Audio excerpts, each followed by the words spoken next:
A few sandwiches short of a picnic.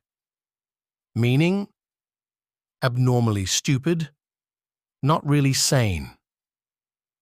Example, sometimes I think John's a few sandwiches short of a picnic. He never seems to understand directions. All one's eggs in basket. Meaning, rely on a specific course of events. Example, if we depend on a rise in the price of oil, we're putting all our eggs in one basket. What if it falls? A lot on one's plate.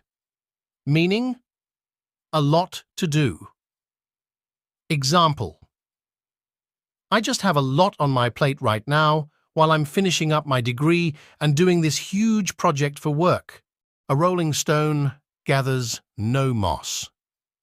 Meaning, being constantly on the move prevents stagnation.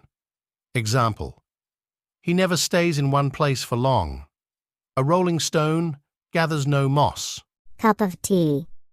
Meaning, used to define something you like, or perhaps something you're good at doing.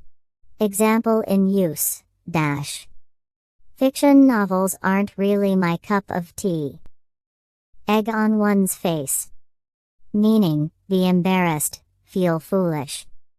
Example, Fred had egg on his face after claiming he could climb the tree but then having to give up. A few sandwiches short of a picnic. Meaning, abnormally stupid, not really sane. Example, sometimes I think John's a few sandwiches short of a picnic. He never seems to understand directions.